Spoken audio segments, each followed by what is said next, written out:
আসসালামু আলাইকুম, কেমন আছেন সবাই? আশা করি সবাই অনেক ভালো আছেন। আলহামদুলিল্লাহ আমিও অনেক ভালো আছি। তো তালের সিজন শুরু হয়ে গিয়েছে, সবাই কম বেশি তালের পিঠা খাওয়া শুরু করেছে। তো আলহামদুলিল্লাহ আজকে আমি এই বছরের প্রথম তাল কিনে নিয়ে এসেছি। তো আজকে আমি তালের বড়া বানাবো।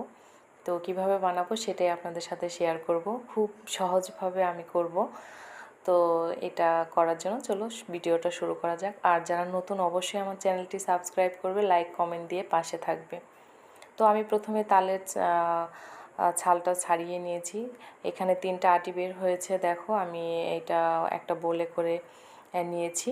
তো এখন একটা আমি বলে নিয়ে নিয়েছি। এখানে সামান্য পানি দিয়ে আমি এখান থেকে রসটা কিন্তু বের করে নেব। আমি কিন্তু এইভাবেই রসটা বের করতে দেখেছি। আসলে অন্যভাবে কি এটা মানে রসটা বের করা যায় কিনা আমার জানা নেই, তবে আমি এইভাবেই করি, দেখেছি যেটা সেটাই করছি আজকে। তো সামান্য পানি নিয়ে আমি এখন তালের রসটা বের করে নিচ্ছি। দেখতেই পাচ্ছো আমি এইভাবে করে 3টার থেকেই কিন্তু রস বের করে নিচ্ছি। একটা থেকে বের করে নিয়ে আমি পাতিলে রেখেছি, আরেকটা নিয়েছি, এখান থেকেও আমি রস বের করে নেব। তো রস বের করে নেওয়া শেষ। আমি কিন্তু ফ্রাই প্যান বসিয়ে দিয়েছি। এখানে রস আমি দিয়ে নিয়ে এটা কিন্তু ছেঁকে আমি ফ্রাই প্যানে দিয়ে নিয়েছি। নেওয়ার পর আমি এখানে একটু টাইম জাল করে নিয়ে তার মধ্যেও কিন্তু আমি সুজি মিক্স করে দিচ্ছি।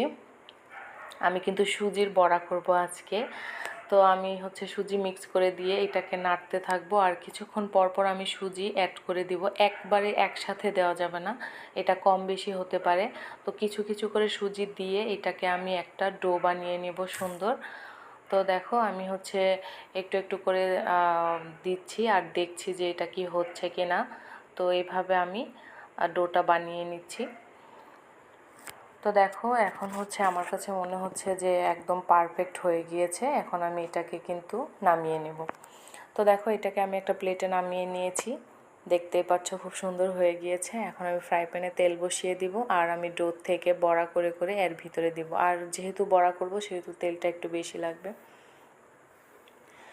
তো ফ্রাই প্যান তেল দিয়ে নিয়েছি। এখন আমি বড়া শেপে করে করে এখন আমি ফ্রাই প্যানে দিয়ে নিচ্ছি। দেখো এটা কিন্তু খুবই ইজি, এটা যে কেউ করতে পারো, আর খেতেও কিন্তু এটা দারুণ, খুবই সুন্দর হয়। তো দেখো আমার আমি একটা একটা করে বানিয়ে ফ্রাই প্যানে দিয়ে নিচ্ছি।